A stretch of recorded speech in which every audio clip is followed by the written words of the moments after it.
Hello, this is Matt on the Moon Lambo channel. Unquestionably, there has been substantial harm to XRP and the XRP ledger.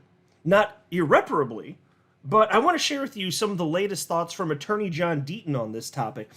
Because at the end of his thoughts, one of the things that he poses is a rather poignant question having to do with what would XRP adoption specifically look like, and what might Coinbase be doing today had things gone a little bit differently. And by the way, the reason that he's asking that, I will tell you this part at the beginning part of the video, and then we're going to circle on back, because there was news about Coinbase taking a stake in Circle. But look at some of these headlines. The Crypto Basic. SEC costs Ripple and XRP 3 years of adoption. Details. Here's a headline from News BTC. By the numbers, deciphering XRP's lost momentum amid the SEC lawsuit. So I'm just addressing and acknowledging reality, but I'm telling you, the damage that has been done is being repaired. But before going any further, I do want to be clear, I do not have a financial background of any kind. I'm not offering financial advice, and you definitely should not buy or sell anything because of anything I say or write. I'm just an enthusiast who enjoys making YouTube videos about crypto-related topics, but just as a hobby and just for fun. Now, going into this lawsuit, we were speculating broadly, just as a community, many of us were anyway, what's going to happen once we get, assuming we would get, and we did, a positive ruling for XRP specifically? You know, would XRP hit a new all-time high? Would we just, you know, in like snap of a finger, just obliterate all of the negative price action and lack of adoption and lack of purchasing for people the world over in the snap of a finger in a matter of hours or days? You know, that occurred as a result of the SEC ultimately attacking not just Ripple, but XRP and XRP holders? Well, we know the answer is no now. And that's obvious at this point because XRP is the price that it is today, hovering a little over 50 cents at the time that I'm recording this thing. So it's very clear that even though the price is today higher than it otherwise would have been, and I do firmly believe that, I mean, with the recent drawdown, you'd probably see XRP closer to 30 cents. I wouldn't be surprised anyway. But instead, it's a little over 50 cents. So we got something out of it. But I think it's going to take a long time to dig out of this. But by the time we get into the next euphoric part of the, you know, the next, upcoming market cycle here, and everybody's got their laser eyes and their diamond hands back and all that crap, and all the celebrities are tweeting about all the crypto things, all that crap, because that happens every damn cycle. Like when that comes, XRP's now unshackled, so the repair will be complete at that point in time. Like I firmly, personally believe that we are going to see a new all-time high. But so it's been harmed in that way in terms of price action. And even though developer activity on the XRP ledger is increasing, which I do love to see, it just makes me wonder how many developers chose to build on something else because of the uncertainty from a legal perspective. And if you want to launch something during the last 2.5 years, how many said, nah, I'm not going to risk it, not going to get into it? What could that mean for U.S. markets if we want to expand there, this or that? So unquestionably, there's harm there. And then if you're Ripple, well, that's a no-brainer. Even though if you're Ripple, you expanded on-demand liquidity utilizing XRP as a bridge currency substantially during those 2.5 years, just not anywhere touching the United States. So hampered there as well, even though all these things heading in the right direction, even price, we're just not happy with where price is now, that's fair. But all these things still technically heading in the right direction, despite what just happened. So it's going to take time to fix that and get it back to where it otherwise would have been. But again, like I said at the outset of the video, this isn't exactly irreparable harm. And so the couple of these articles here, they're actually just talking about they're covering what attorney John Deaton had to say here. And so here's what attorney John Deaton wrote. You could never underestimate the damage the SEC's lawsuit has caused, not only against Ripple, but XRP. 3 years of adoption. That's what it's caused. Just how long is 3 years in crypto years? People seem to forget how much Coinbase promoted XRP before the lawsuit. See below. And by the way, for those of you not looking at the screen, he shared a screen grab. This is actually from Coinbase. Coinbase was promoting XRP at the time before the lawsuit, along with USDC. And they're talking about just how amazing it is to use XRP to basically move money around the planet on an international scale. And here you can see the sentence reads as follows. You can now send money to any user with a Coinbase account around the world using XRP or USDC. So at this point, and I'm just going to touch on this. I don't need to read this article. I'm going to get right back to what John Deaton had to say, but I do want to make you aware of this because we're going to circle back to this at the end of the video because of what attorney John Deaton had to say. But here's the headline from the block. Coinbase takes stake in Circle, launching USDC on 6 new blockchains. Crypto exchange Coinbase said Monday that it is increasing its support for stablecoins with an investment in Circle. The companies are also assigning full control of USDC's issuance and governance to Circle while disbanding Center Consortium, the organization founded to manage the stablecoin. USDC is launching on 6 new blockchains, but the companies did not stipulate which. Okay, so there you go. The takeaway there. Coinbase jumping in whole hog with Circle. And now you know that they were, before the SEC v. Ripple lawsuit, because again, it's back on your screen here, promoting USDC, but also XRP. And so Attorney Deaton says, people seem to forget how much Coinbase promoted XRP before the lawsuit. I personally doubled down on my XRP holdings after Coinbase listed XRP and promoted XRP's utility. In fact, every time you open the Coinbase app, you saw this. And it's what I just described. It's on your screen for those of you that care to look, but I'm going to move on. And then Attorney Deaton says, and this is the quote, send money internationally free using XRP or USDC, end quote. That's what you saw every time you open the app.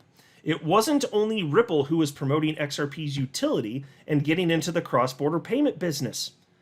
I made a huge point in our amicus brief that tens of thousands of people in the United States acquired XRP after Coinbase's promotion of XRP, not because of Ripple's, at least after February 2019. Coinbase listed XRP in February 2019, but Coinbase didn't just randomly list XRP, begin promoting it, and then crossed its fingers and hoped the SEC didn't catch on to what Coinbase was doing. Not at all. Coinbase did everything a good corporate citizen is supposed to do. In fact, in January 2019, Coinbase asked for and got a meeting with the SEC to specifically discuss the regulatory status of XRP. Coinbase explained to the SEC that Coinbase had evaluated XRP and ran it through Coinbase's stringent regulatory framework for digital assets. This was the same digital asset framework senior staff at the SEC had publicly complimented Coinbase on. Coinbase established a weighted framework for determining whether a digital asset could satisfy all prongs of the Howey test. Coinbase determined XRP was not a security. And so, folks, we already knew, obviously, it was actually just kind of jaw-dropping when we found out, that Coinbase had met with the SEC telling them, hey, we're going to list XRP. Y'all cool with this? And so when we in the XRP community found that out shortly after the lawsuit dropped, that was a jaw-dropping moment, frankly, here. But it's more than that. And this is something that I don't know that is widely remembered at this point in the community. But the Coinbase had a very comprehensive framework for approving cryptocurrencies to get on the platform. They weren't just like rolling dice to figure out what the hell they're gonna list on their platform here. And the SEC actually said, hey, yeah, that's a pretty good. They complimented it on the damn framework. So, of course, they were using the framework. And XRP, like, yeah, on a scale of 1 to 10, 2 thumbs up. There we go, right? And that makes it, of course, that much more disgusting now that we know what ultimately happened. But then Attorney Deaton says, in the January 2019 meeting, Coinbase walked the SEC through its reasoning as to why today's XRP was not a security, even if in the very beginning it could have been. Coinbase informed the SEC that unless the SEC felt otherwise, Coinbase was going to list XRP almost immediately. Coinbase was going to the SEC because Coinbase wanted to make sure it was not doing anything the SEC viewed as problematic or non-compliant. Coinbase wanted to go public and issue an IPO within a couple years and wanted to be in the SEC's good graces. In sum, if the SEC disagreed with Coinbase's assessment of XRP in any way, Coinbase would not list XRP. If the SEC agreed, however, or at least didn't object, Coinbase would immediately list XRP on its platform. The SEC said nothing to discourage or disagree with Coinbase.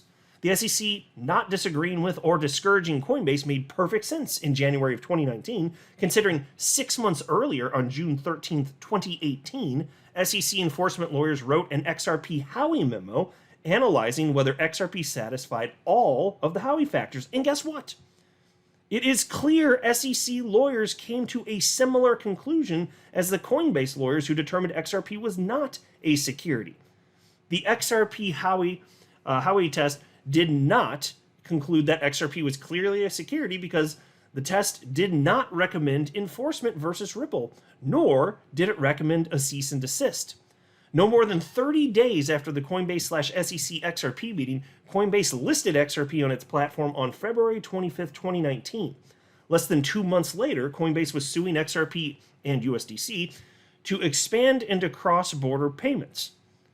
I said suing, didn't I? I meant the word using. I read it in my mind right, and then I think I said it wrong. I'm pretty sure I said it wrong. Coinbase was using XRP, not suing XRP, I think I said it wrong. And USDC. And anyway, the point is Coinbase was doing that to expand into cross-border payments.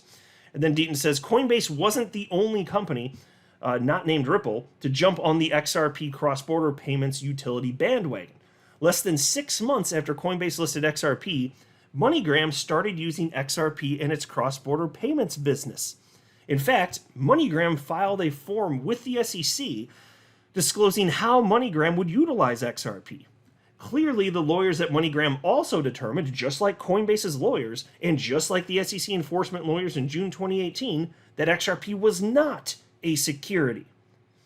Now, amazingly, after the above and so much more, on December 22nd, 2020, less than 2 years after Coinbase met with the SEC about XRP, and 18 months after MoneyGram disclosed to the SEC it was utilizing XRP, and despite at the SEC not concluding XRP was a security in June 2018, and despite Joseph Grunfest, who had helped the Ether founders, pleading with Clayton not to do it, Clayton, Hinman, and Mark Berger filed the lawsuit against Ripple, but also claimed all sales of XRP constituted unregistered securities. We know the rest. It is so clear the lawsuit was used as a weapon. I said it only 9 days after the Ripple lawsuit in a federal pleading, when I filed the writ of mandamus against the SEC, and all the evidence uncovered during the last 3 years proves it to be true. And so, folks, by the way, as far as MoneyGram goes, there's been speculation within the community, and speculation is fine on this, of course. Maybe Ripple's going to get back together with MoneyGram in some capacity. I don't know if that's going to happen. When they mutually parted ways as a result of the lawsuit, both sides publicly stated that they'd be willing to revisit a partnership at some point in the future. Things are so different now for MoneyGram at this point. They've also partnered with Stellar at this point. So it's not that it necessarily couldn't happen, but they've gone in such a different direction at this point. I just think the SEC probably ruined that potentially permanently. I'm not optimistic at this point, but I acknowledge it's possible that there could be some revisiting of this, and maybe there's, directionally, business-wise, enough of a difference that, in theory, MoneyGram could be partnered with Stellar and Ripple, because they are doing like in some ways different things. And I don't want to go into the weeds, since I've talked about it on the channel a number of times, of course. But it's just another missed opportunity. So, think about that. These are all things that would have been positive for XRP and the XRP ledger in terms of adoption. Because I believe that every developer, not just Ripple, but certainly including Ripple, every developer building on top of the XRP ledger, getting traction, that's going to be good for the long-term viability of XRP. And as more money flows into crypto, a certain bigger percentage of that would flow to XRP than otherwise would if there weren't successful adoption in a number of capacities. That's just how this works, which is why my investment thesis from the beginning has been that utility matters and will win the day. That's been it for me from the beginning. Nothing has changed on that front. And the opportunity is still there. It's just irritating that there has been this setback. But I do believe that there's going to be a full repair of this. I just think it's very obvious at this point in time, given where the price of XRP is, that certainly if you're just looking from a price perspective, no, it's not going to happen overnight. That repair, because look, you can't just at a snap of a finger make all the people that otherwise would have purchased XRP over a span of 2.5 years magically hold XRP right now. You can't just make that 2.5 years. No, we know that now, and we were kind of wondering, well, is it such a big deal that we're going to zoom on out of there and it's not going to matter? Well, we know the answer now, because we have the benefit of hindsight. The answer is no. Now we know that for sure. We don't have to speculate on it. The answer is no. The harm is so substantial after 2.5 years, it's going to take more. And I think in terms of price action, what it's going to take is a big-ass bull market, to be honest with you. And that's going to come. Cycles are a real thing, folks. And the entire asset class moves in tandem. And then as far as the rest of the developer activity, well, now, just like, like I said, towards the outset of the video, how many developers, I was questioning, how many developers chose to not develop on the XRP ledger? Well, now it's reversed, though. Now with this legal clarity, it's like, how many extra developers are going to build on the XRP ledger as a result of this? So it's not all sadness and rain. Like, there's puppies and sunshine and ice cream and all that crap. It's not all bad, actually. It's just irritating we had to deal with this. But I think that Attorney Deaton's hitting the nail on the head. And then he wrapped this up by stating the following. And this brings it full circle here. He says, the point here is this. What could have happened regarding adoption of XRP during the last 3 years if the lawsuit was never filed? Would Coinbase today be announcing it acquired a stake in Ripple instead of Circle? But I do know, despite Ripple's continued and impressive success, 95% of it outside the US, the lawsuit definitely hurt XRP and development related to the XRP ledger. Yeah, and so not to be too negative here, but he's right. I share the perspective, and that's why I wanted to highlight this, but then also just kind of give the voice of optimism, because I think that I think that's pretty grounded in reality, because you do see, even despite all of this, XRP remained in the top 10 so if you're talking about price again, XRP remained in the top 10 cryptos by market cap, despite so many haters out there, and even non-haters just making predictions that XRP was no longer going to be in the top 10 cryptos by market cap. That didn't happen. So with everything against it, it's still there. That's astonishing. The resiliency in terms of XRP performance is more impressive than some people want to give it credit for right now, because we're not on the moon and we don't have the Lambo time and all that crap.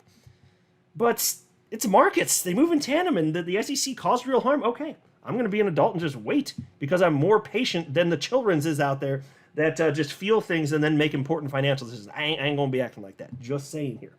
The best is yet ahead. I'm not a financial advisor. You should not buy or sell anything because of anything I say or write. That would be a very, very, very bad idea. Until next time, to the moon, Lambo.